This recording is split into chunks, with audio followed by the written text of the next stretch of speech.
Cada mes, el día 20, se informa sobre los resultados en materia de seguridad.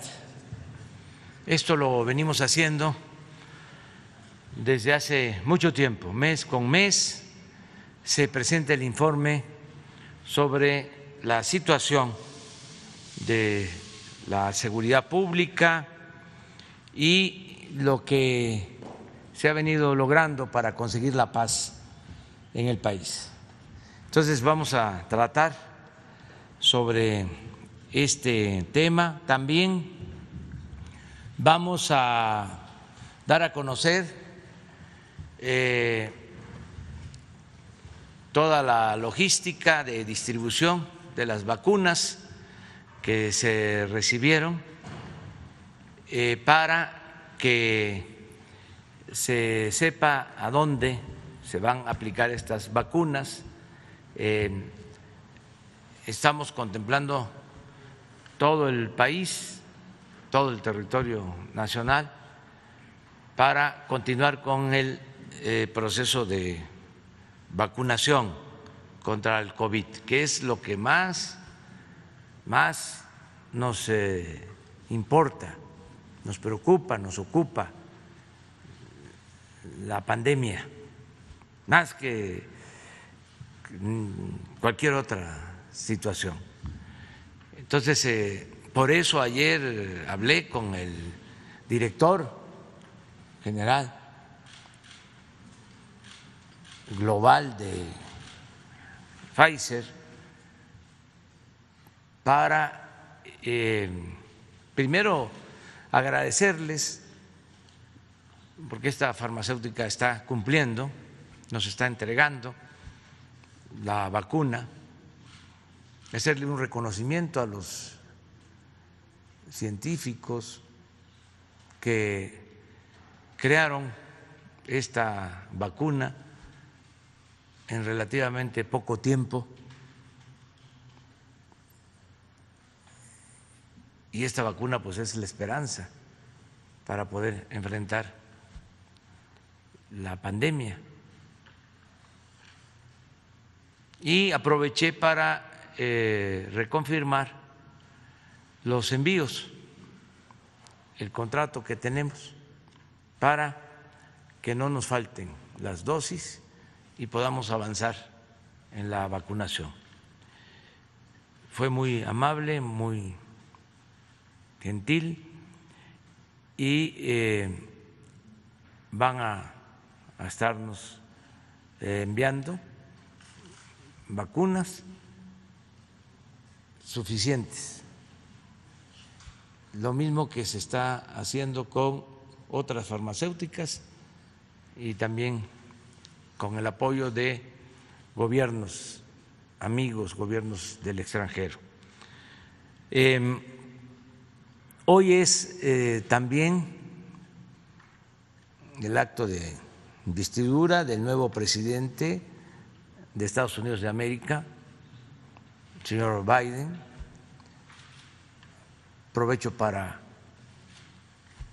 desear que todo salga muy bien, que esta ceremonia se lleve a cabo con tranquilidad, con paz, que sea para bien del pueblo de Estados Unidos, que son nuestros vecinos, nuestros hermanos. Además, no olvidar que en Estados Unidos viven, trabajan 38 millones de mexicanos, de modo que es muy importante el acto del día de hoy, la llegada de un nuevo presidente a Estados Unidos. He estado leyendo y coincido en sus tres planteamientos principales. El que se atienda de inmediato lo de la pandemia, que les está afectando mucho, igual que a nosotros y que a otros pueblos y a otras naciones. Eso es una prioridad. Lo segundo, que es muy importante, es la reactivación de la economía, el que se destinen fondos con ese propósito. Esto adicionalmente nos beneficia, nos ayuda por la integración económica que existe entre Estados Unidos y México. Y lo tercero, que es lo que más tiene que ver con México, es el plan migratorio. Hemos estado planteando de que se debe de regularizar a nuestros paisanos que llevan años trabajando en ese país, contribuyendo al desarrollo de esa gran nación. Entonces, este es un planteamiento que creo va a reafirmarse el día de hoy o en estos días por parte del presidente Biden, y es bueno para México. Esto complementado con el apoyo a países de Centroamérica y al sureste de México para enfrentar el fenómeno migratorio con desarrollo y con bienestar. Este planteamiento se lo presenté al señor Biden desde hace 8 o 9 años. Hoy les voy a dar a ustedes y se va a dar a conocer. Ya lo hice, pero es el momento de que se lea una carta que le entregué cuando nos encontramos aquí en la Ciudad de México, como en el 2010, 2011. Entonces, es el mismo planteamiento. Ahí hablo de que se debe de regularizar la situación de nuestros paisanos que trabajan en Estados Unidos. Y hablo también del plan de desarrollo conjunto para detener la migración, ofreciendo con mejores condiciones de vida y de trabajo a los mexicanos. Entonces, esos 3 temas son muy importantes: pandemia, reactivación económica y migración. Y desde luego deseándole al presidente Biden que le vaya muy bien en su gestión. De modo que comenzamos con el informe de seguridad con la secretaria Rosa Isela Rodríguez. Con su permiso, señor presidente de México, licenciado Andrés Manuel López Obrador. El informe que a continuación se presenta abarca el último mes del año. Sin embargo, nos permite hacer una retrospectiva de los avances del gobierno de la Cuarta Transformación en materia de construcción de paz y seguridad.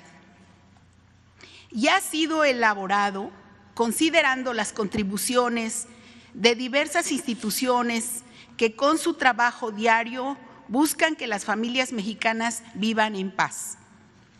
Reconozco a la Secretaría de la Defensa Nacional, a la Secretaría de Marina, a la Guardia Nacional, a la Unidad de Inteligencia Financiera, a la Secretaría de Gobernación y a las distintas áreas de la Secretaría de Seguridad Ciudadana por su compromiso irrestricto con los habitantes de nuestro país.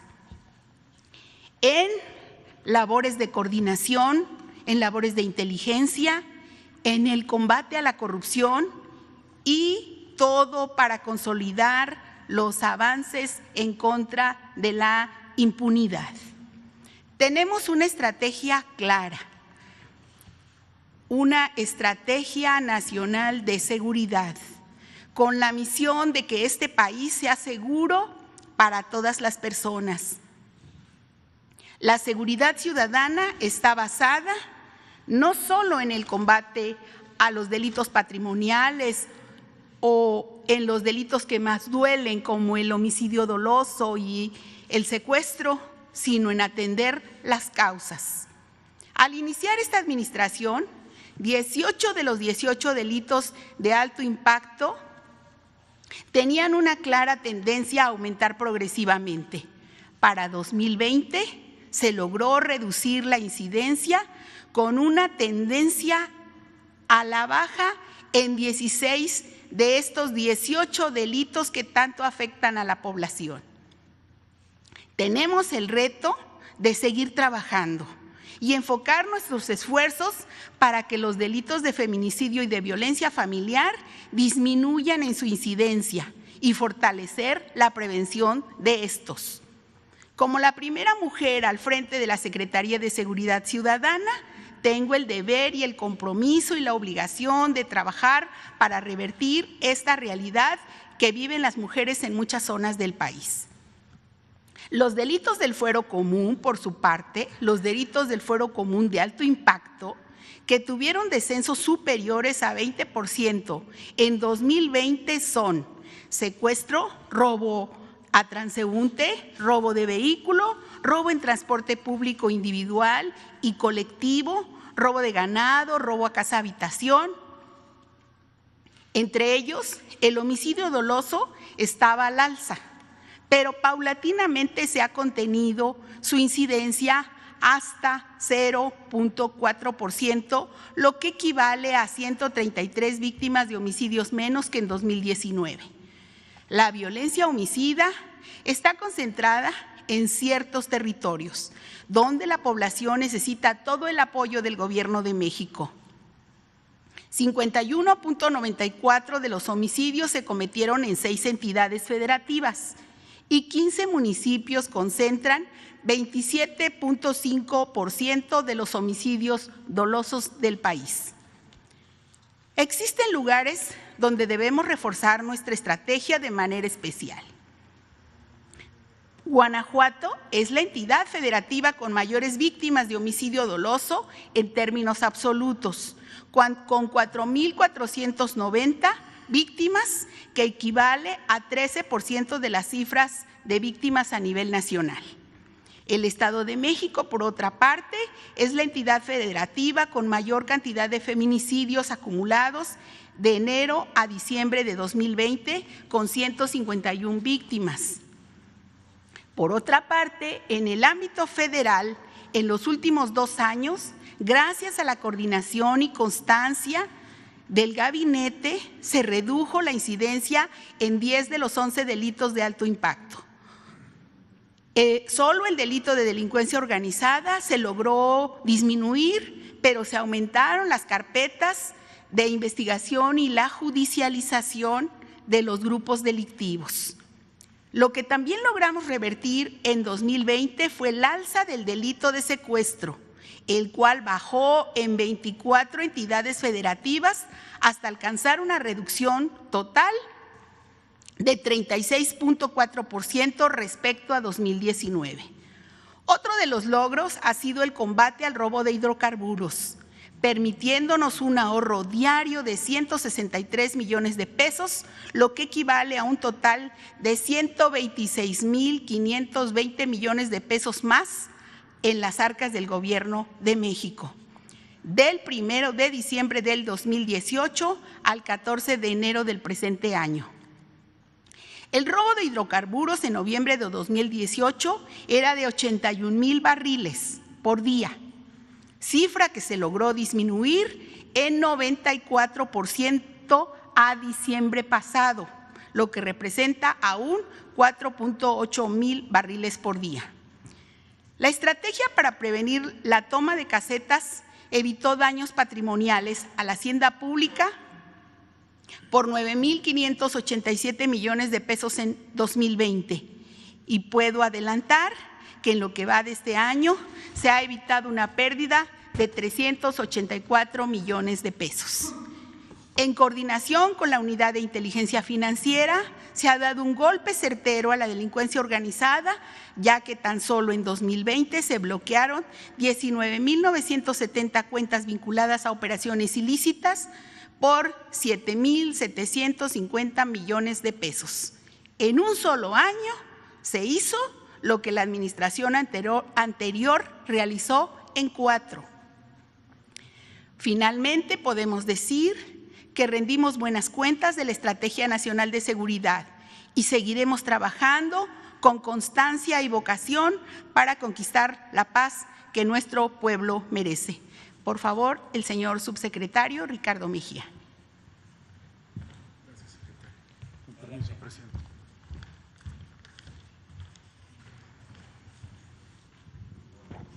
Gracias. Con su permiso, señor presidente, señora secretaria, secretarios. Vamos a las cifras. Se confirma, en el caso del homicidio doloso, la disminución del 0,4% con relación a 2019, que se adelantó desde el 31 de diciembre.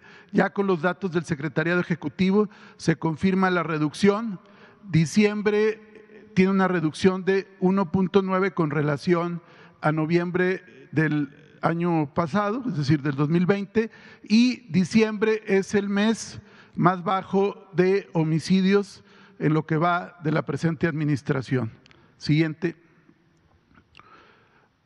Esto es importante porque se confirma con este dato del menos 0,4% una reducción de 133 homicidios con relación al año pasado, y no había habido en el país desde el 2015 una disminución en el crecimiento de homicidios.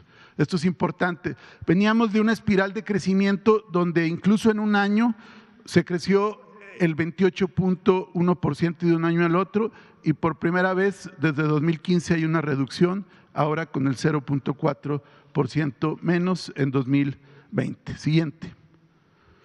Esto también se da en la tasa de homicidios por cada 100,000 habitantes. Hay una disminución de menos 1,3%, disminución que no se veía desde el 2015, por primera vez en 5 años.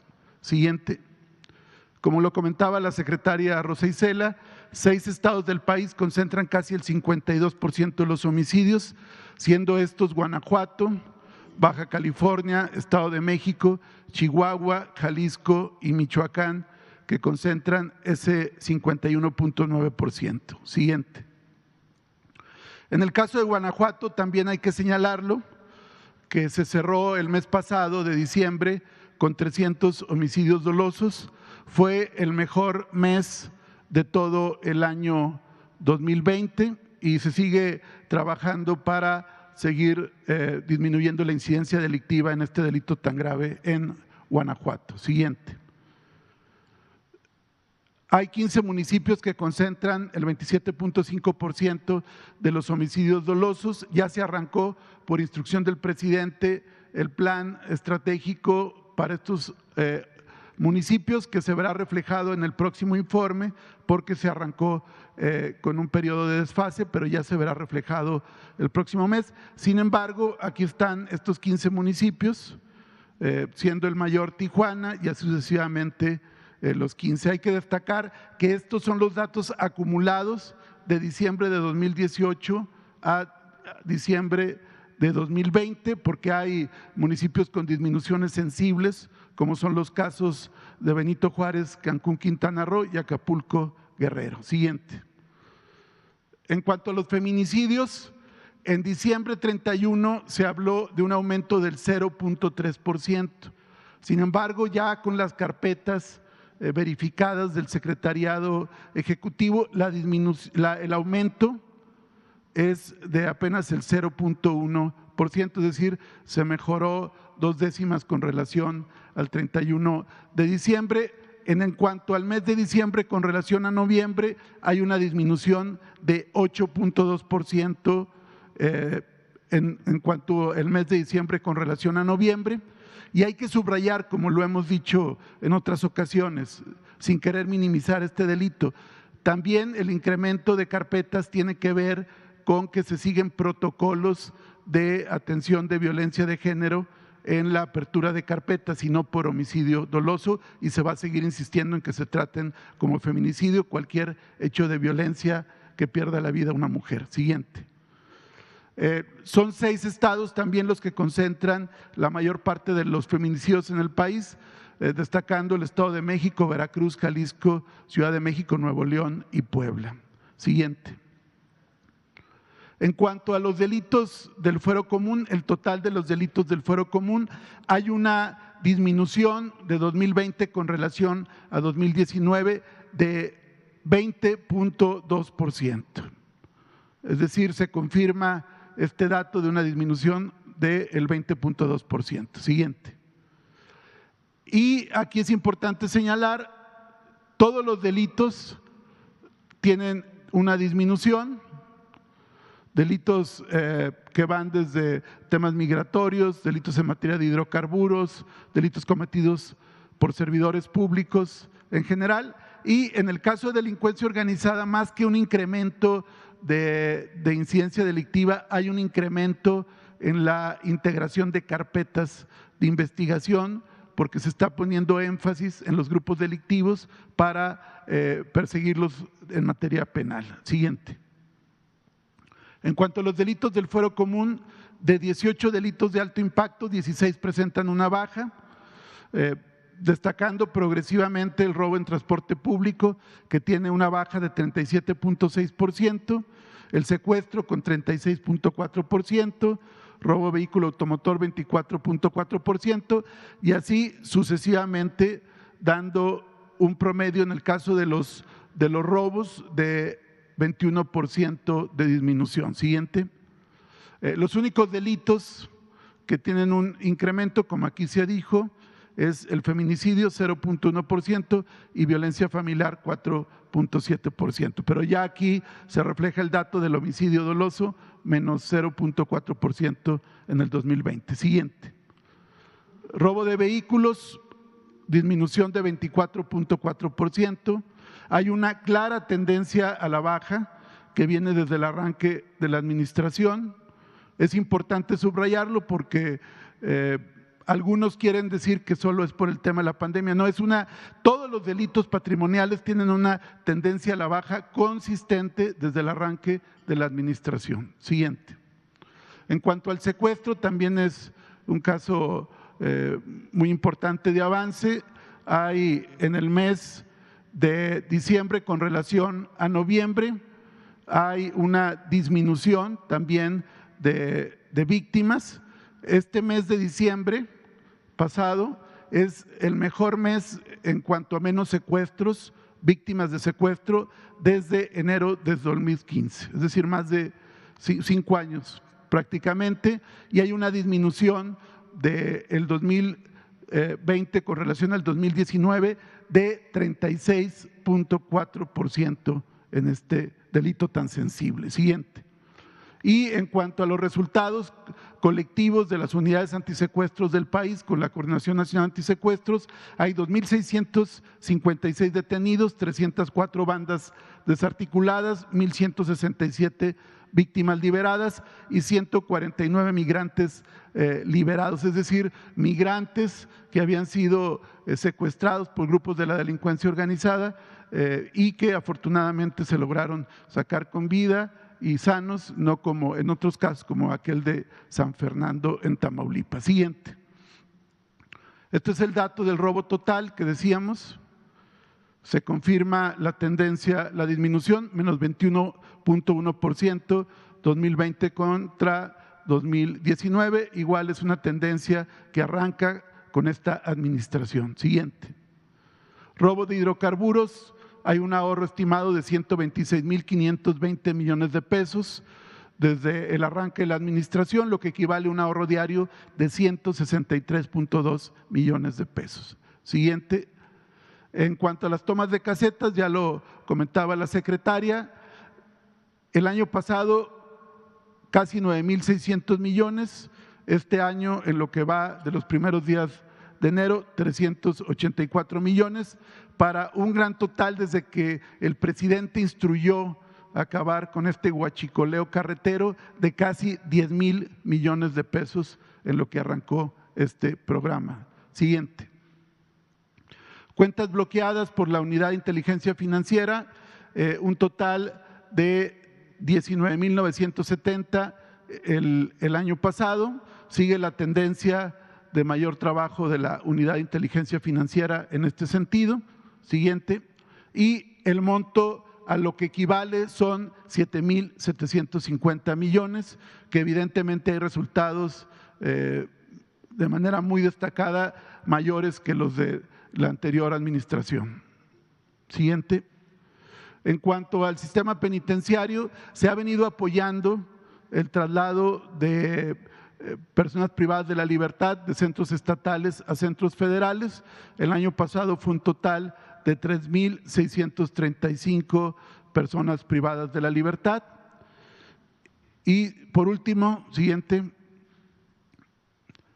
En cuanto al combate a la extorsión, en los reclusorios hay 49 centros penitenciarios que ya se canceló las llamadas para que no se puedan disparar desde ahí y estar extorsionando. Se han anulado 25,516 líneas de telefonía celular y se han anulado 22,028 aparatos de telefonía celular. ¿Sería cuánto, señor presidente, señora secretaria?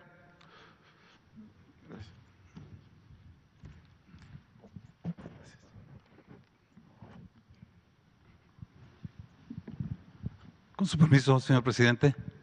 Buenos días. Por parte de la Guardia Nacional tenemos el siguiente avance. Adelante.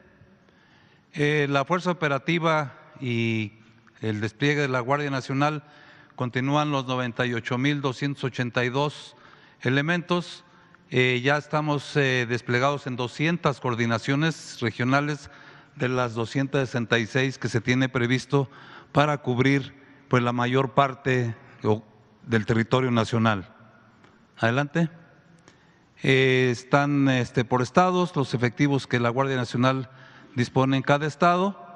En esta ocasión tenemos 3 mandos nuevos, 3 coordinadores estatales nuevos, producto de la rotación de mandos que se tiene también en la Guardia Nacional. En este caso es el estado de Jalisco, Michoacán y Quintana Roo. Adelante. En cuestión de reclutamiento, seguimos avanzando. El 2019 se cumplió totalmente, el 2020 se quedó pendiente reclutar 1,400 elementos que corresponden a la meta que tenía la Secretaría de Marina. Continuará este reclutamiento hasta completar sus 7,000 elementos del 2019. Para el 2021 la meta es de 7,400 elementos a reclutar y de esta manera cumplir la meta de tener 50,000 nuevos elementos en los primeros 3 años. Adelante. En la construcción de cuarteles para poder desplegar al personal de la Guardia Nacional, tenemos 2019 se concluyeron ya totalmente todos los cuarteles. Los 91 del 2020 se han concluido totalmente 39 y 52 todavía se encuentran en la fase de construcción. Estos deben estar concluidos en este mes o a principios del mes de febrero. Para el 2021 tenemos que construir 76 cuarteles nuevos para tener al final del año 248 cuarteles de la Guardia Nacional. Adelante. Esos cuarteles o compañías de la Guardia Nacional pues necesitan su equipamiento y ya tenemos totalmente equipadas 100 compañías, como pueden ver, requieren gabinetes, requieren su litera, sus colchones, también pues en el equipo médico que se tiene para atender algunos accidentes, enlace y comunicaciones, el equipo contra incendios, el mobiliario, como mencioné, y equipo informático es lo que principalmente se tiene en cada uno de estos cuarteles. Adelante. En cuanto a capacitación, es muy importante también nuestro curso de formación inicial que dura 20 semanas. Tenemos actualmente 8,047 elementos en esta capacitación inicial. Esto es muy importante porque es necesario, es un requisito para poder tener el certificado único policial. Estamos todavía con el último escalón del 2020, fue el 6º escalón, están a la mitad de su curso, van en la semana 10 de las 20 y el día 11 de enero inició el primer escalón del 2021 con 3,864 elementos y estos estarán terminando el 4 de junio del presente año. Son 8 centros de adiestramiento los que tiene la Guardia Nacional distribuidos en el país. Adelante. Y por último, profesionalización. Es muy importante porque es mediante estos cursos, tanto en el Colegio Militar como en el Colegio del Aire, que se están formando los futuros mandos, los futuros cuadros de mando de la Guardia Nacional, tanto en el Colegio Militar como en el Colegio del Aire, pues se le lleva la licenciatura en Seguridad Pública que dura 4 años y en el curso de formación de sargentos en la Escuela Militar de Sargentos de Puebla es un curso de 6 meses, pero también es muy importante para poder tener los cuadros de mando en la escala básica. Son los efectivos que están ahorita en cursos y estarán terminando también estos en el mes de marzo. ¿Sería cuánto, señor presidente? Muchas gracias.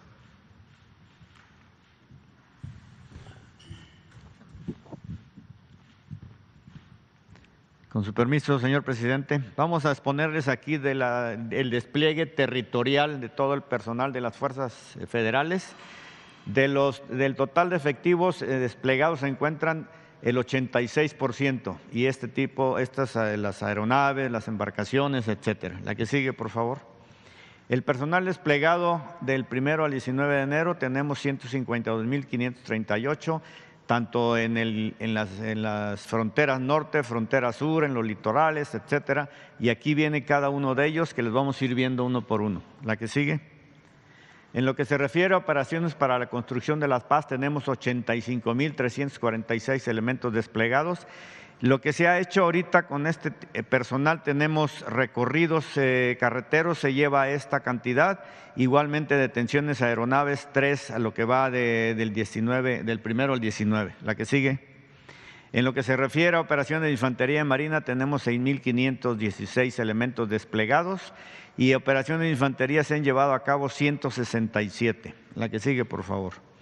En lo que se refiere a operaciones navales para la aplicación de la ley, tenemos 4 en la sonda de Campeche, operaciones de camarón, ayuda con la pesca, interdicción marítima es todo los recorridos que hacen en los litorales y la vaquita marina en el Alto Golfo de California.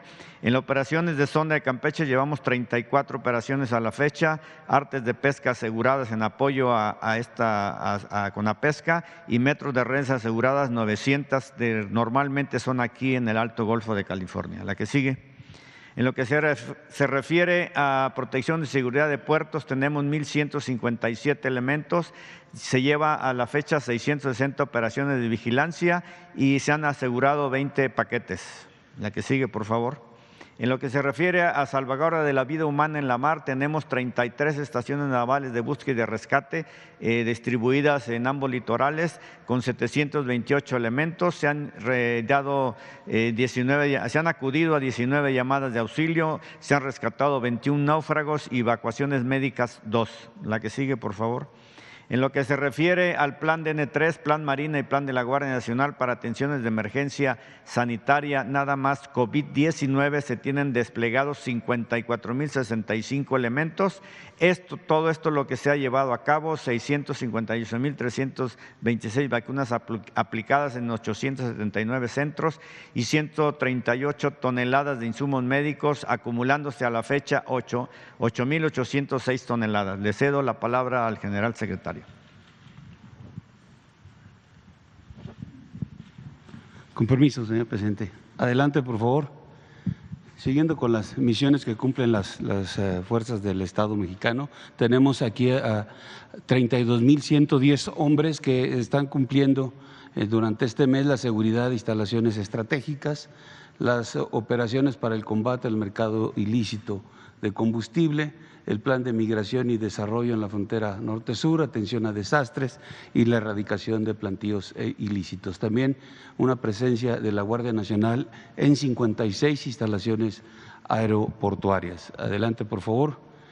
En seguridad de instalaciones estratégicas, 7,258 hombres para dar seguridad en instalaciones de Pemex, de Comisión Federal de Electricidad, del SAT, CAPUFE, Centro Nacional de Control del Gas Natural, CONAGUA, Instituto Nacional de Investigaciones Nucleares, Aeropuertos y Servicios Auxiliares, Banjército, ISFAM y Banjico. Estas instalaciones se concentran la mayor cantidad en Veracruz, 46, 37 en Tamaulipas, 21 Estado de México. Aquí sigue, por favor. En operaciones para el combate al mercado ilícito de combustible, durante el mes se continuaron dando la seguridad a los 8 ductos prioritarios que ha establecido Pemex, son 1,447 kilómetros y hemos empleado 3,067 hombres. La mayor presencia de esta actividad se sigue estableciendo en el Estado de México, Guanajuato, Hidalgo como primer lugar, Michoacán y Tamaulipas.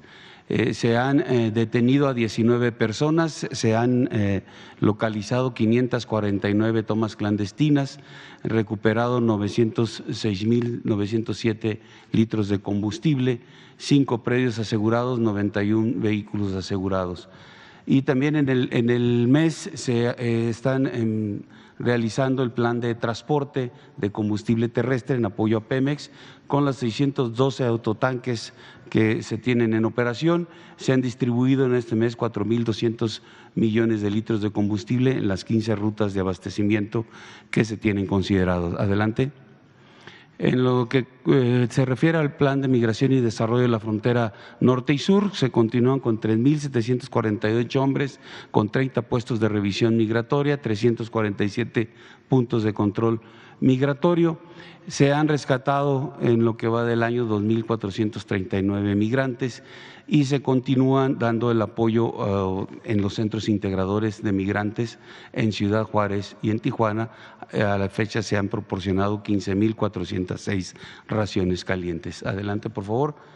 En lo que es plan DN3, plan Marina y plan Guardia Nacional, en la atención a desastres, se han presentado 244 eventos entre incendios, accidentes ferroviarios, vehiculares, las situaciones que tenemos en la temporada invernal por el aumento de frío, fenómenos hidrometeorológicos, fenómenos químicos. Se han empleado 7,406 hombres en lo que corresponde a las inundaciones en Tabasco y Chiapas. Se han entregado 20,685 paquetes de enseres domésticos. En Macuspana 12,378, en Acajuca 8,307. Se fue la luz.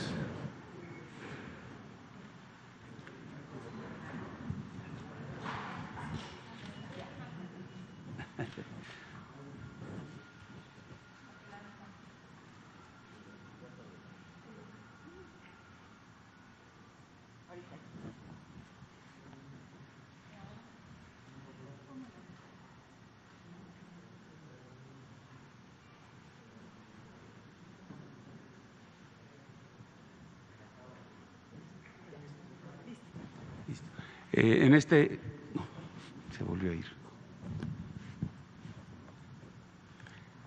En este plan de distribución de despensas llevamos el 10.3% de la distribución total. En apoyo a municipios por la temporada invernal, por el incremento de temperaturas, también se ha realizado una actividad importante distribuyendo artículos para que puedan pues, solventar el frío, bebidas calientes, pan, paquetes con galletas, artículos e insumos básicos y también un patrullaje de reconocimiento y vigilancia para identificar a las personas que en algún momento están sufriendo esta situación de incremento de temperaturas. Dentro del plan de distribución de insumos por la temporada invernal se aplicará en Durango y en Chihuahua de manera intensiva. Se están recibiendo 200.538 insumos entre lo que corresponde a despensas, láminas, cobertores, colchonetas, rollos de hule, kits de limpieza, kits de aseo personal y mascarillas. Se tiene programado que a partir del día de mañana iniciemos la distribución en todas las áreas que la Coordinadora Nacional de Protección Civil ya nos estableció, ya mencionó los puntos donde tenemos que ir a entregar y las personas que vamos a apoyar. Adelante, por favor. Los resultados del Estado mexicano en el combate al narcotráfico, este es el trabajo de todas las fuerzas del Estado.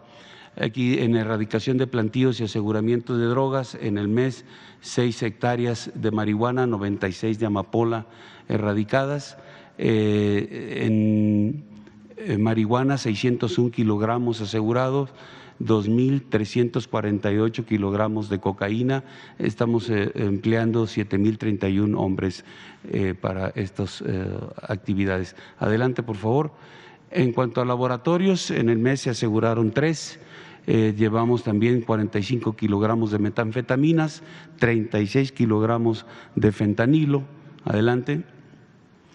86.490 dólares americanos asegurados, casi 3 millones de pesos moneda nacional, 249 armas de fuego, 4 Barrett calibre 50. Adelante. Y finalmente los 801 vehículos asegurados y 2 aeronaves. Estos son los resultados totales durante lo que va del año. Es todo, señor presidente.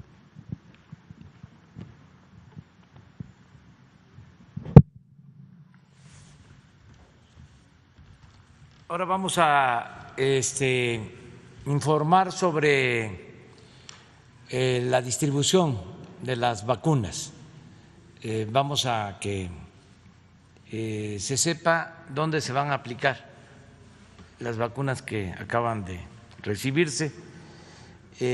Hay un plan de distribución, de logística, de transporte. Lo va a explicar también el general Sandoval, y luego Hugo López-Gatell va a informar sobre vacunas en general. De modo que, general.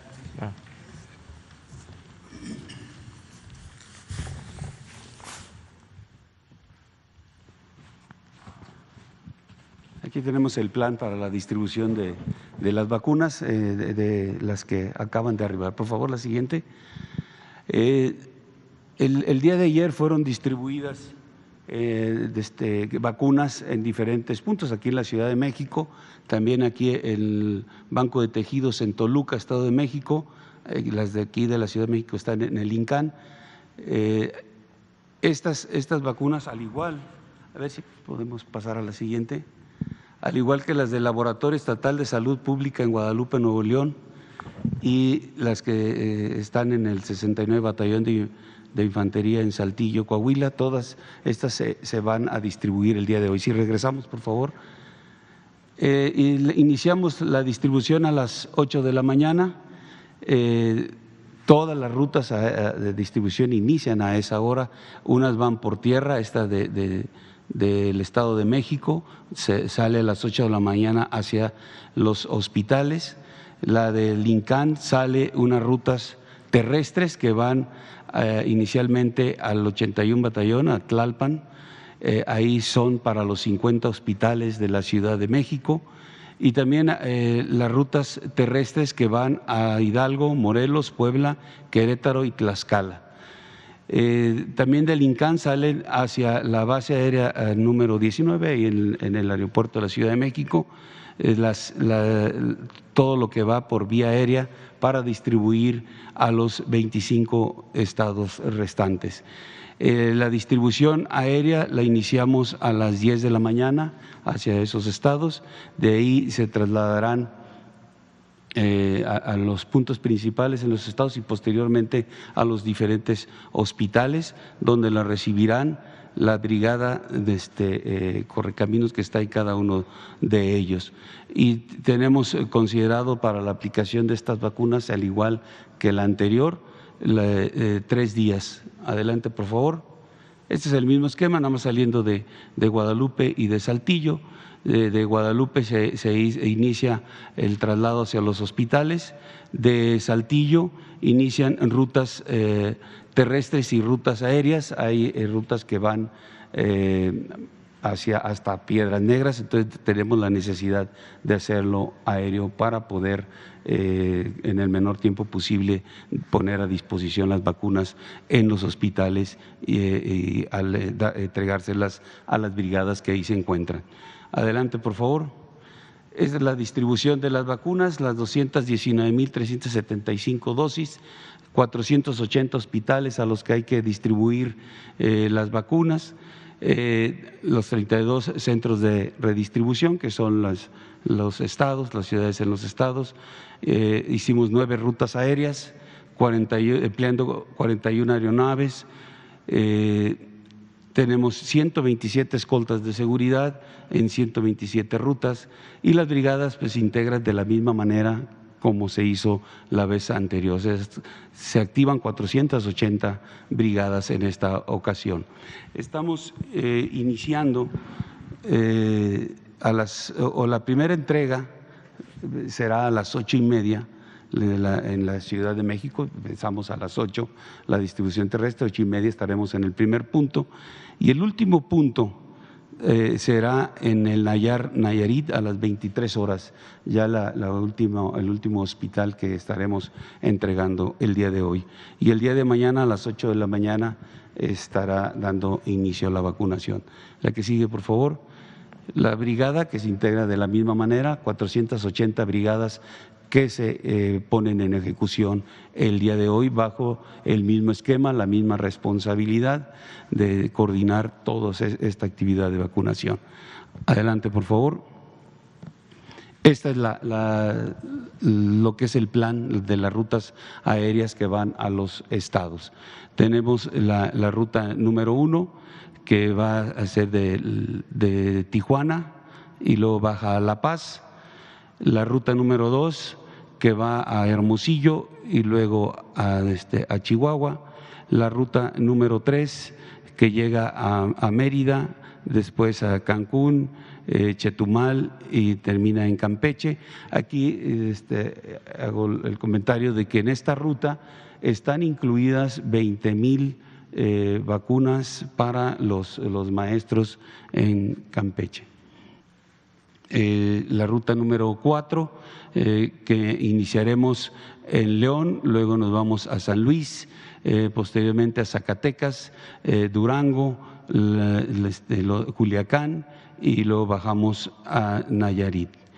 La ruta 5 empezamos en ruta 5 empezamos en Morelia, luego nos vamos a Colima, Zapopan y terminamos en Aguascalientes.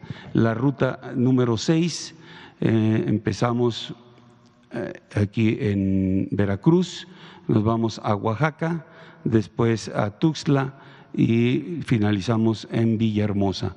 La ruta número 7 es por helicóptero, es la única ruta que tenemos por helicóptero y vamos a Chilpancingo, posteriormente a Acapulco y terminamos en Zihuatanejo.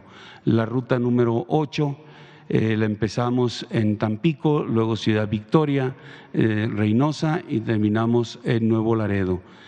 La ruta número 9 Vamos a empezar en Apodaca, de ahí hacia este punto de Saltillo, Monclova, Piedras Negras y Torreón. Esas son las 9 rutas.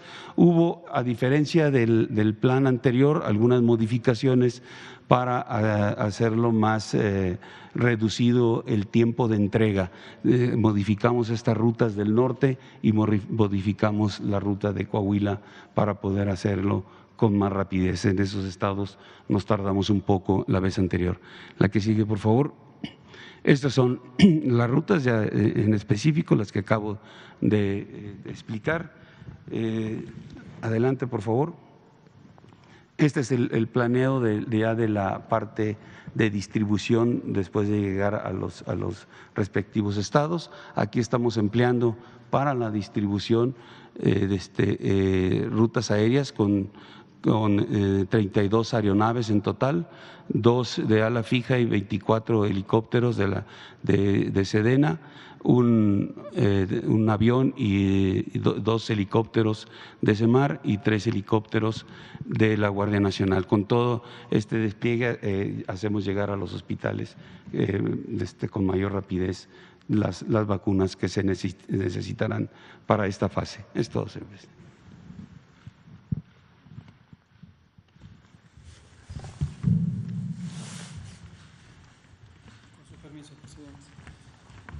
Con su permiso, presidente, muy buenos días, secretarias, secretarios, colega subsecretario, jefe de la Guardia Nacional. Informamos de algunos avances importantes. El primero, y tenemos una imagen, hoy a las 4:05 horas de la mañana, llegó, como habíamos anunciado, el embarque del granel de AstraZeneca. Este granel es un volumen líquido de 5.230 litros del producto, de la sustancia activa de la vacuna, y no es, esto debe quedar claro, para aplicación inmediata. No es que de aquí del avión ya se puede poner la vacuna, como sí lo estamos haciendo en los casos de la vacuna que ya está envasada de Pfizer. El propósito de este granel es que llegue a la planta de Leomont, empresa farmacéutica mexicana, en el Estado de México, donde seguirá el proceso de puesta en marcha de la línea de envasado, y se espera que a finales del mes de marzo ya estará el producto listo para su uso en el público. En acumulado serán 77.4 millones de dosis, no de este granel, por supuesto, sino de todos los que llegarán, que fueron contratados por el gobierno mexicano para México. Y además esta planta mexicana producirá para el mercado de América Latina 200 millones de dosis. Esta es una noticia positiva. Y 2 aclaraciones. El general secretario Crescencio Sandoval ya comentó con todo detalle cómo se montó el operativo de logística. Siempre muy agradecidos estamos con las Fuerzas Armadas, la Secretaría de Defensa, la Secretaría de Marina, porque si no fuera por ellos no tendríamos toda la capacidad de movilizar el producto en un tiempo tan acelerado y con tanta precisión y éxito. Las unidades Correcaminos, las brigadas Correcaminos están listas para seguir operando. Recordar que estas unidades o brigadas Correcaminos están conformadas por los equipos técnicos que propiamente ponen la vacunación, es personal de salud, tanto civil como militar, pero también los servidores de la nación y otros elementos del sistema de bienestar que apoyan en la comunicación y la movilización de las personas. En este momento seguimos vacunando al personal de salud de primera línea de atención contra COVID. Nos percatamos que lo que explicamos ayer por la mañana y por la tarde referido a la segunda dosis fue mal interpretado por varios medios nacionales. No hay cancelación alguna de la segunda dosis, lo aclaro, no se ha cancelado la segunda dosis.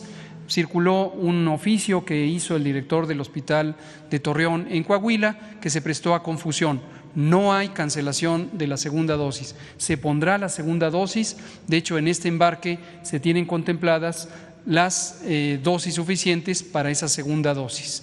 Y también 130,000 primeras dosis que serán administradas también al personal de salud. Insistimos, lo hemos dicho varias veces, pero todavía hay quien se confunde, personal de salud del sector privado si cumple con la característica de ser personal de primera línea COVID, también será vacunado. No hay discriminación alguna.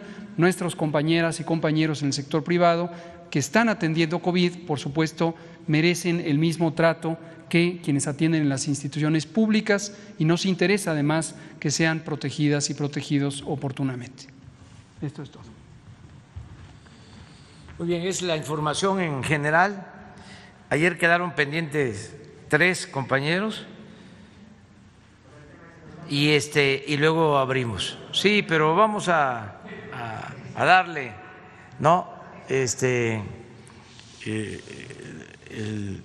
La oportunidad. Es Demián Duarte, Diana Benítez y Urbano Barrera. Vamos con Demián. Sí, ¿qué tal? Buenos días, señor presidente. Un gusto en saludarlo. Buenos días a todos los integrantes del gabinete que nos acompañan y aquí a los colegas que nos acompañan. Señor presidente, hay un tema en particular con el que incluso me tocó abrir la plática con usted, la primera rueda de prensa mañanera de este año, el tema del gas. En aquel momento yo le hacía ver a usted y al procurador del consumidor, Ricardo Sheffield, un asunto de que, bueno, las empresas de gas están despachando litros de menos, sobre todo en lo que tiene que ver con los tanques estacionarios. Ese asunto, bueno, manifestó el procurador que ya se atendió, que ya se revisó y que prácticamente no existe. Sin embargo, queda un tema y hay un clamor generalizado. Perdón, omití presentar, soy Demián Duarte del canal Sonora Power de YouTube, de Lobos FM de Hermosillo y Política y Rock and Roll Radio. El asunto es que algo está sucediendo con el gas LP que usamos todos los mexicanos en nuestras cocinas, porque los precios están en una carrera desmesurada, muy por encima de los índices inflacionarios que hemos estado viendo controlados del 3.15%. No, los precios del gas en lo que va de este año han subido 8%, señor presidente. Incluso los niveles de precio reportados por la Profeco, bueno, están en 13.54 pesos por kilo, en el gas de cilindro y hasta 24 pesos con 72 centavos en lo que toca al gas que se despacha en los tanques estacionarios. En lo que, digamos, tenemos reportado, que es información oficial, hay un aumento del 26% de enero del 2020 a este momento. Es un incremento muy por encima de la inflación. Pero encima de ello, las empresas concesionarias del gas tienen márgenes enormes. Yo los estaba revisando los márgenes respecto a lo que les cuesta el gas y en lo que lo venden. Y, por ejemplo, en el caso de los cilindros es del 90% el margen. En el caso de los tanques estacionarios es del 86%. Son márgenes muy altos, señor presidente. En este caso sabemos que es una herencia de anteriores administraciones, esta reforma energética que habla de un presunto libre mercado en materia de los energéticos. Sin embargo, los abusos hacia el consumidor de parte de las gaseras están al orden del día. Una cosa es despachar litros de menos, otra cosa es dar los precios realmente en niveles que son impagables, y esto es semana tras semana el incremento. Quisiéramos, a nombre, válgame, de muchos ciudadanos que me lo han manifestado, pedirle la intervención de parte del gobierno federal en este aspecto. Sí. Y si me permite, tengo otra pregunta. Vamos a intervenir y el lunes Ricardo Sheffield va a informar sobre esto.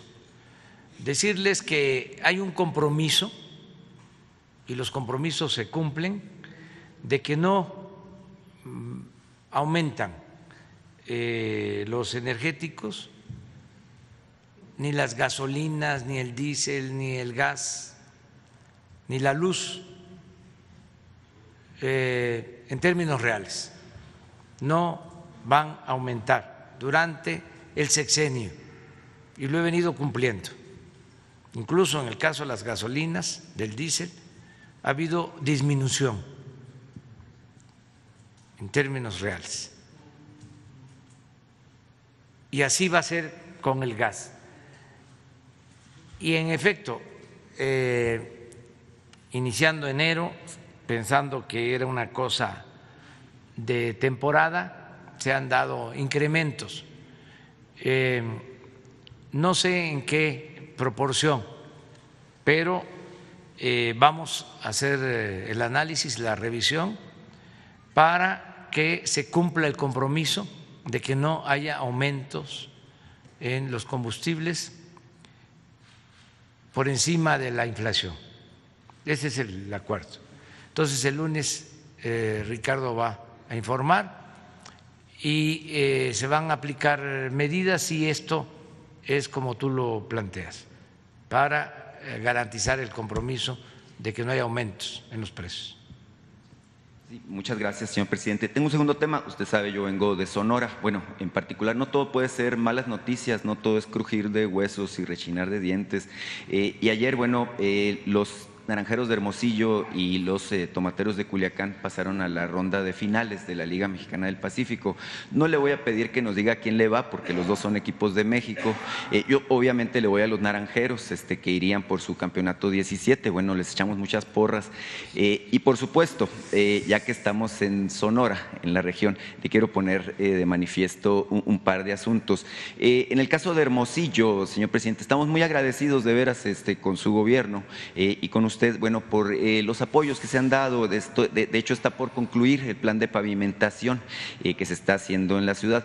Le queremos invitar, válgame pues, a nuestra ciudad. También se supo, ya que hablamos de béisbol, que ya se concluyó con la compra del otro estadio de béisbol, el Tomás Oroz, también un asunto que corresponde a Cajeme y en el cual estamos muy agradecidos al respecto. Señor presidente, lo hemos visto recientemente en el puerto de Manzanillo, en el puerto de Lázaro Cárdenas, bueno, supervisando esto que tiene que ver con el control de las aduanas marítimas de los puertos por parte de la Marina. Y es un tema importante, la recuperación, válgame pues, de los puertos y la eficacia con la que se están manejando. En el caso de Sonora tenemos un puerto que para nosotros es muy importante, es el puerto de Guaymas, señor presidente. Lamentablemente Guaymas pues ha pasado de ser un gran puerto, un puerto de altura, a convertirse en un puerto que maneja prácticamente carga de minerales en bruto y granos para los mercados de exportación. Nosotros en Sonora creemos que Guaymas es la salida o la respuesta a las necesidades de crecimiento que tenemos. Hace un par de años yo le planteé este tema aquí en la mañanera. Sin embargo, bueno, al puerto de Guaymas le hace falta infraestructura, por una parte, para el manejo de contenedores de carga, y por otra parte, hay algunos análisis que hablan de que es necesario que tengamos una especie de corredor fiscal que corra de la frontera en Nogales hasta Guaymas, precisamente para aprovechar este potencial, porque Guaymas puede ser complementario a Manzanillo, también a lo que es Lázaro Cárdenas y Topolobampo, pero también hay un estudio que habla de que puede ser complementario a Long Beach y a San Diego. Esto nos daría una herramienta muy competitiva, señor presidente. Entonces, quisiéramos pedirle su apoyo en este sentido. Muchas gracias. Muy bien. Bueno, sobre la final del béisbol de la Liga del Pacífico, les deseo que les vaya muy bien a los dos equipos, a Naranjeros y a Tomateros. Naranjeros de Hermosillo, Tomateros de Culiacán, dos trabucos, así se dice en el béisbol. Y qué bien que se llevó a cabo el campeonato y se está terminando ahora con esta final. Tengo información que se va a llevar a cabo en México la liga, los Juegos de la Serie del Caribe. Esto es importante. Entonces sí, adelanto, eso sí lo puedo decir, que le voy a México. Al equipo que represente a México, de los dos, uno va a triunfar, obviamente, y se va a reforzar, y ese va a representar a nuestro país en la Serie del Caribe. A ese le voy. Lo de Guaymas lo estamos viendo, es un puerto fundamental, estratégico, desde hace muchísimo tiempo, el puerto de Guaymas. Estamos pues haciendo toda una revisión del funcionamiento, de la operación de los puertos, ya a cargo de la Secretaría de Marina. Podría el almirante Ojeda informarles sobre esto, hablarles de Guaymas él tiene conocimiento porque fue comandante en Guaymas. Entonces, a ver. Con permiso, señor presidente. En efecto, Guaymas lo conozco bien. Es un puerto que no ha detonado por muchas razones y digamos que comercialmente hablando, las grandes empresas prefieren desembarcar en Manzanillo, en Lázaro, porque el trayecto hacia donde está Guaymas, meterse hacia el Golfo de California es dinero para las embarcaciones, para los buques. En parte eso ha impedido que detone. Por otro lado, se necesitaría una infraestructura muy grande. Lo que se puede hacer y que estamos tratando de ver ahí en Guaymas es, hay un astillero ahí que por muchos años funcionó, hizo algunas embarcaciones de cierto tonelaje y lo abandonaron. Ese astillero nos lo acaban de transferir hace 2 o 3 años, abandonado completamente, lo estamos recuperando porque queremos ver la posibilidad de hacer construcción naval, ¿no? No tanto el ver que si lleguen o no lleguen contenedores, porque les repito, las grandes consorcios que manejan los contenedores, el ir hasta arriba les cuesta mucho dinero. Entonces, por eso no se atreven, ¿no? Por eso no ha habido ese mercado de contenedores en el puerto de Guaymas. Pero del otro lado estamos viendo la posibilidad de a ver si se puede detonar la cuestión de la construcción naval para darle ahí empleo a mucho personal, como lo tenía hace algunos años. Eso se está manejando, ¿sí?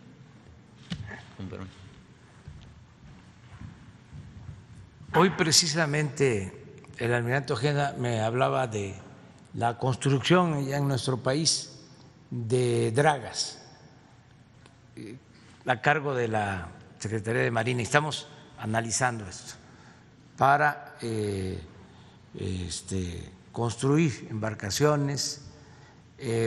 Hay muy buenos técnicos en construcción de embarcaciones en la Armada, y esto también son fuentes de empleo. Ahora que se está iniciando, aprovecho para informarlo, creo que ya comenzaron o están por comenzar en esta semana el desasolve en frontera, porque vamos a desasolvar todos los ríos de Tabasco, de Chiapas, para evitar las inundaciones. Lo que no se había hecho durante muchos años se está iniciando esta semana. Vamos a quitar primero el tapón de la desembocadura del río Grijalva y del Usumacinta, que se produce ese asolve, ese tapón en frontera, donde sale al mar, juntos salen al mar el Grijalva y el Usumacinta, los ríos más grandes del país. Entonces, ese tapón en la desembocadura impide que haya corriente de las aguas y por eso los estancamientos. Bueno, ahí vamos a comenzar esta semana, pero también con otro plan de dragados en el río González y en otros ríos, y se están haciendo contrataciones de dragas, son de Holanda, sí, las dragas que se están contratando con este propósito, pero también se están utilizando dragas de la Secretaría de Marina, se van a adquirir nuevas dragas y se va a iniciar el plan de construcción de dragas en México. Eso es lo que me planteó el almirante. Eso es lo que podemos responderte. se va a ver la posibilidad de lo del astillero para Guaymas, siempre pensando en Guaymas y en Empalme y desde luego en Cajeme, y es cierto también ya se adquirió el estadio de Ciudad Obregón, así como se hizo con el estadio Héctor Espino de Hermosillo, se adquirió, ya se cumplió con ese compromiso, el estadio de Ciudad Obregón, que va a ser una escuela para el deporte y se va a utilizar ese espacio para la recreación, para el deporte, porque es muy importante el que podamos invertir en instalaciones deportivas. Uno de estos calumniadores profesionales hace poco habló de que se iba a construir el parque de béisbol de Palenque, porque pues a mí me interesa mucho el béisbol, pero además estaba mi hermano ahí de empresario. Les informo pues de que no se va a construir, es una rehabilitación que se está haciendo de unidades deportivas, pero no solo en Palenque, en muchas ciudades del país. Se han rehabilitado cerca de 80 unidades deportivas. Le voy a pedir al secretario de Desarrollo Urbano, a Román Meyer, que les informe, porque es un plan que tenemos para que haya canchas suficientes de fútbol, de básquetbol, de todos los deportes, incluidos campos de béisbol, que es importante, hablando de salud, cuidar la alimentación, no comer productos chatarra, nutrirnos bien y ejercitarnos, hacer deporte. Ya lo hemos hablado muchas veces. Es fundamental darle atención a la medicina preventiva y el deporte es medicina preventiva, entre otras cosas. Pero por eso lo de los dos estadios, también para que se conozca pues toda la historia, se construyeron nuevos estadios tanto en Hermosillo como en Ciudad Obregón y quedaron los estadios, vamos a decir, antiguos, bien ubicados en el centro de la ciudad, terrenos y los estadios. Esto como propiedad del gobierno del Estado de Sonora. El gobierno del Estado de Sonora a la vez tenía dificultades financieras que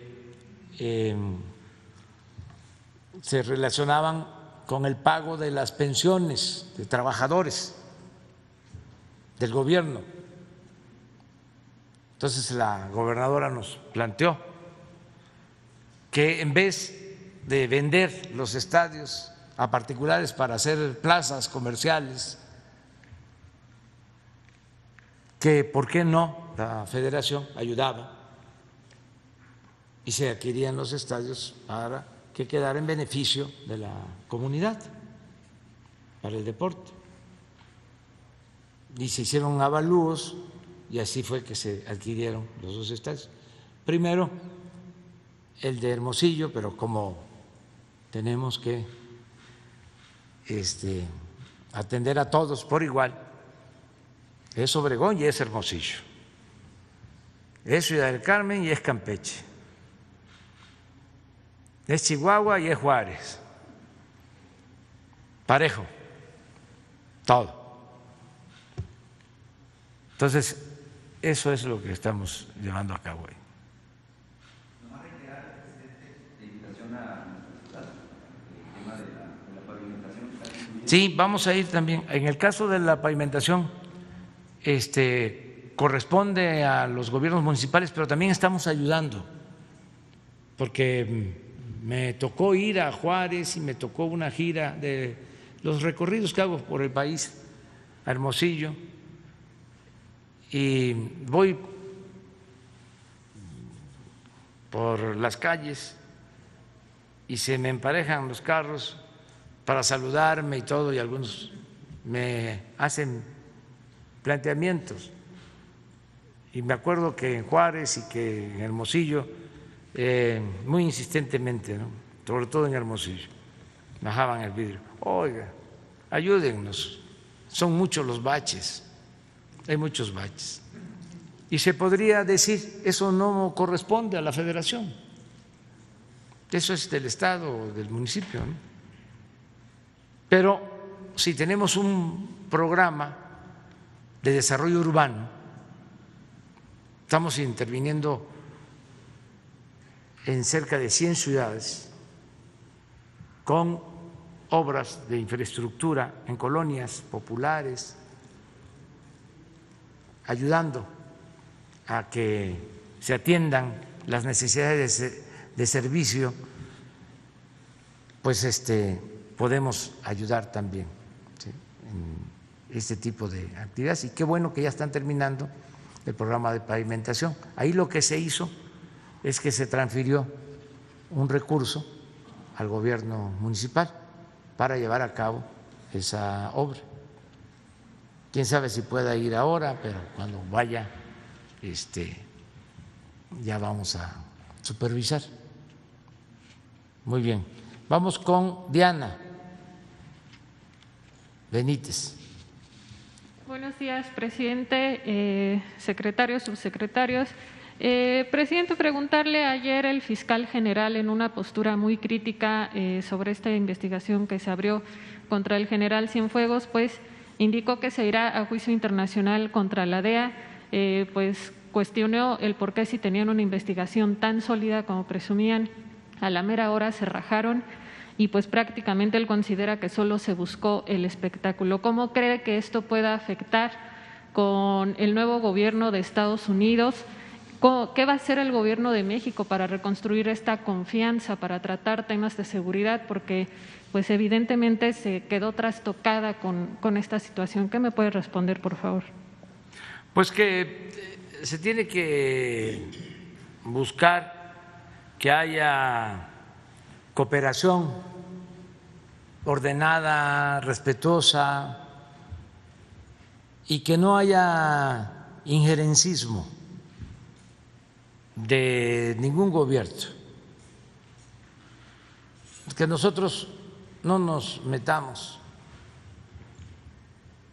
en asuntos que corresponden a Estados Unidos y que también ellos no vengan a meterse en asuntos que nos corresponden a nosotros. Y como somos vecinos y necesitamos ponernos de acuerdo para trabajar de manera conjunta, pues tienen que definirse bien las reglas, cómo va a ser la cooperación, porque antes había una intromisión indebida, violatoria de nuestra soberanía por parte de las agencias del gobierno de Estados Unidos. Demasiado protagonismo, al grado de que hasta opinaban los embajadores de Estados Unidos sobre asuntos internos de México y se les permitía. Entonces sí queremos la cooperación, pero con respeto a nuestra soberanía. En este caso,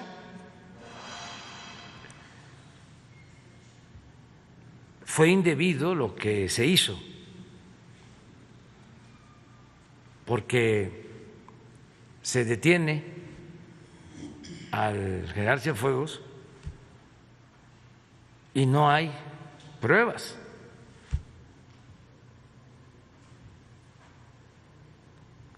Ahí está el expediente que dimos a conocer. Por eso tomamos la decisión de que se diera a conocer el expediente. Y sí, es hasta para preguntarse, ¿y de parte de quién?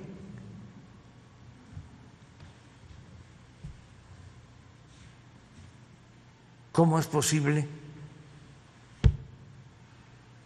que sin pruebas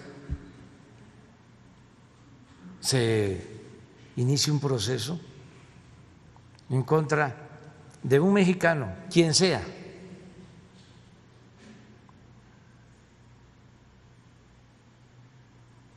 Entonces, yo no soy partidario de que se escale este asunto. Creo que es cosa de respeto. Si antes los gobiernos permitían y se quedaban callados ante violaciones a la soberanía, ahora no, es distinto. Inclusive ya la propuesta tiene que ver con otras cosas. No hemos aceptado la cooperación militar. No queremos que la relación con Estados Unidos se sostenga en eso. Queremos que haya cooperación para el desarrollo, no cooperación militar. No queremos que nos den helicópteros artillados como sucedía, o que manden agentes más allá de lo normal en una cooperación, incluso para dirigir operaciones como era antes, o para infiltrarse en instituciones de México. Eso ya no. Entonces, es interesante que veamos ahora lo que le escribí, o un fragmento de la carta que le envié al presidente Biden. Por eso estamos seguros que no va a haber ningún problema, porque en ese entonces tuvimos una conversación larga que versó sobre estos temas y él estaba de acuerdo, coincidimos. Pero a ver, me gustaría que si pueden poner la carta. Es de marzo, del 12, yo decía. Pero al final, sí, casi las últimas, para abreviar. Para no tardar mucho. Baja el otro. El anterior. El párrafo anterior.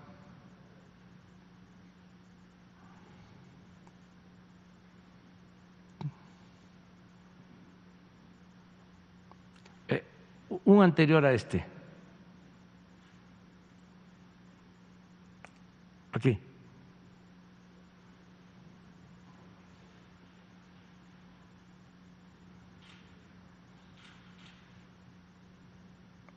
Sí, adelante. Adelante.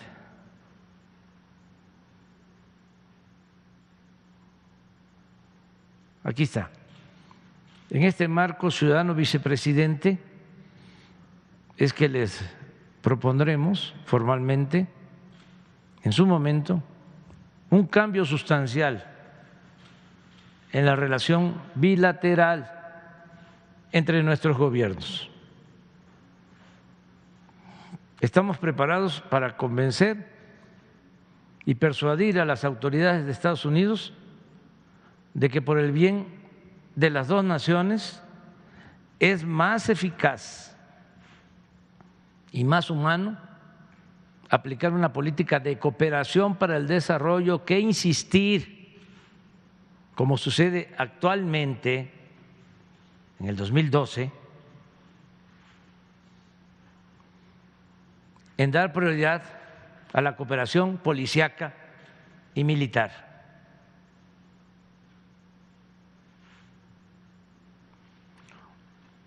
Hoy, por ejemplo, el monto de ayuda de Estados Unidos a México en el 12 estaba de presidente el señor Obama y el señor Biden de vicepresidente. Es de 478 millones de dólares. Esto, además de ser muy poco, casi en su totalidad, 450 millones de los 478 en el 12 se destina a la llamada Iniciativa Mérida,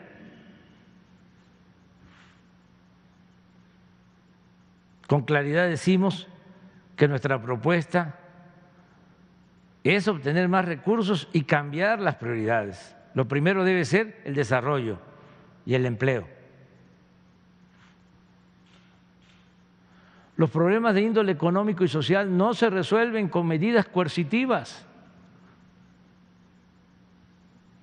Con respeto a quienes piensan de otra forma, expresamos que no es con asistencia militar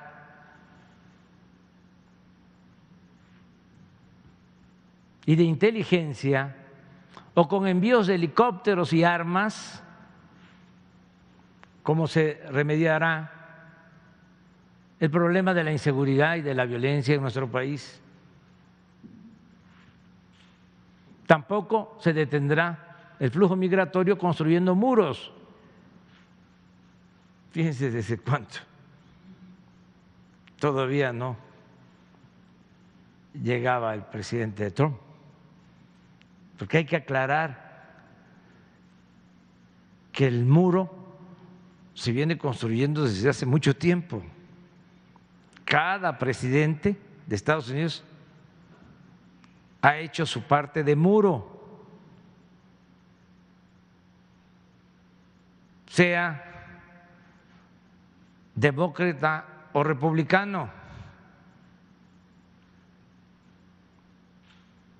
A ver si mañana ponemos aquí de los 3.180 kilómetros de frontera, cuánto muro se ha construido y qué presidente de Estados Unidos lo construyó. ¿Quiénes han construido más? Porque es una información que se debe de conocer.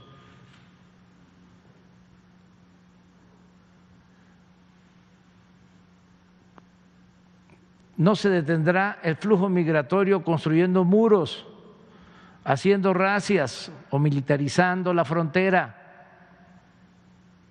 Los mexicanos que van a buscarse la vida a los Estados Unidos lo hacen obligados por la necesidad, lo arriesgan todo para tener un trabajo y mitigar su hambre y su pobreza.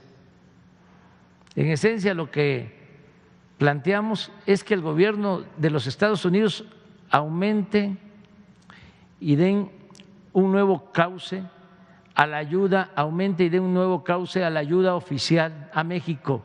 Y para eso estamos dispuestos a poner en correspondencia nuestro plan económico y establecer una nueva relación fincada en la cooperación para el desarrollo. Ello, desde luego, en un ambiente de respeto a la soberanía de nuestro país. Inclusive promoveremos la firma de un acuerdo para la aplicación de un programa bilateral orientado a reactivar la economía y crear empleos en México. Con esto se logrará atender las causas que han dado lugar a la inseguridad, a la violencia y al fenómeno migratorio. Al mismo tiempo, esto es muy importante, Es de nuestro interés convencer a congresistas y funcionarios del Poder Ejecutivo de los Estados Unidos de la importancia de aprobar una reforma migratoria para regularizar la situación de los mexicanos que trabajan honradamente en ese país y que en vez del maltrato, la persecución y el racismo se reconozcan y respeten sus derechos laborales y humanos. Es larga la carta, pero es vigente. Entonces, la vamos a poner en las redes. Sobre esto último, sobre la aplicación de un plan migratorio,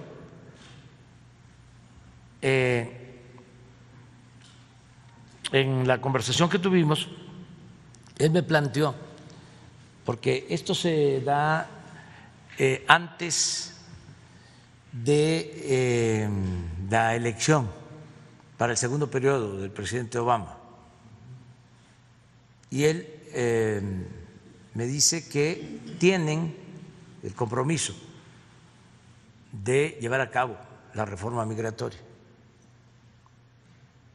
que tenían que enfrentar oposición al interior de Estados Unidos, pero que ya habían tomado esa decisión. Al final no se llevó a cabo la reforma. En el segundo y último periodo del presidente Obama. Entonces, pasa el tiempo, ahora llega el presidente Biden, conoce muy bien este planteamiento, él hace el compromiso durante la campaña y yo espero que el día de hoy o en los días posteriores se dé a conocer lo del plan de migración, la regularización de nuestros paisanos que están allá. ¿En qué va a consistir? ¿Cómo se les va a respetar el derecho que tienen de ser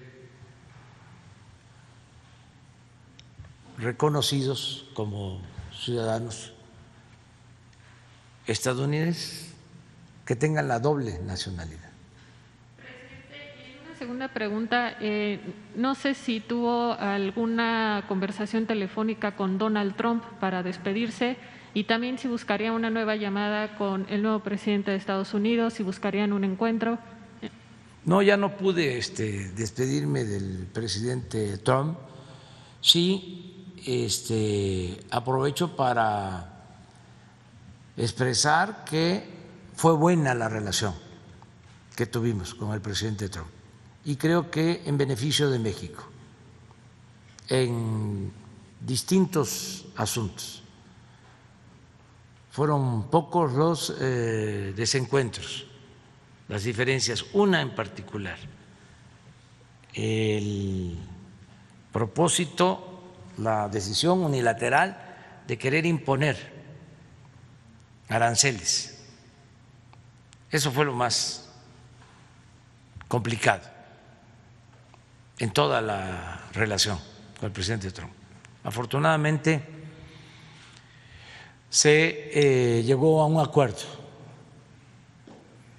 y se resolvió el problema en cosas favorables para México que se lograron con el presidente Trump.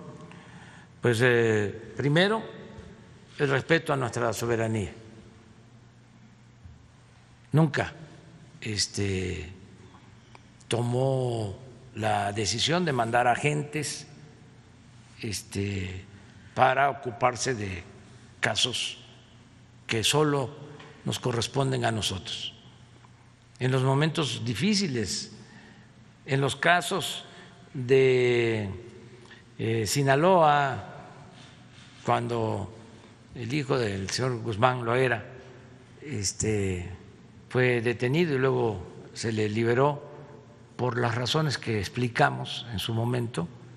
Él habló ofreciendo apoyo. Le dijimos que nosotros íbamos a resolver el problema. Luego, con los lamentables casos de los asesinatos de los niños y de las señoras en Bavispe, también habló para pedir apoyo, para ofrecer apoyo, y fue lo mismo.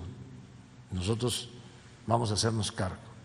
Luego quería que se declararan terroristas a los narcotraficantes mexicanos. Dijimos que no estábamos de acuerdo, precisamente para evitar injerencias, porque si un gobierno extranjero señala de que un mexicano es terrorista, pues entran al territorio, ¿no? ¿Sí? Y lo detienen, y nosotros no podemos permitir eso. Nosotros somos independientes y estamos renovando el poder público para que las autoridades de México sean eficientes, confiables, honestas. Esa es la nueva etapa. Ahora, con esta diferencia que se tuvo,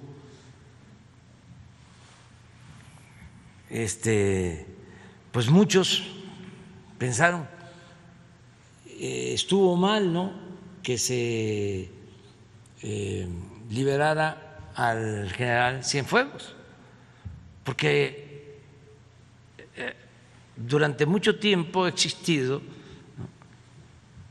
¿no?, y a veces con razón, de que la autoridad mexicana es ineficiente, cómplice, corrupta,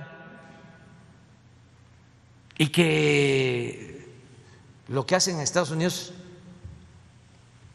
es magnífico, que ellos sí actúan con rectitud. Esa era la imagen, pues, y sigue existiendo eso. Imagínense cuántas películas de Hollywood hemos visto sobre los buenos policías estadounidenses, las series, todo el profesionalismo. ¿Cómo vamos a imaginar que una agencia en Estados Unidos haga una investigación tan incipiente? Morena, estamos unidos para sumar ideas, esfuerzos y esperanzas. La lucha nos reúne y nuestra diversidad nos fortalece. Juntas convertiremos los retos en victorias. Juntos vamos a consolidar la cuarta transformación. Este movimiento avanza con honestidad y austeridad, en el barrio y en el campo, con millones de manos, mentes y corazones. Este partido le pertenece al pueblo. Cuando gana Morena, gana el pueblo de México. Morena,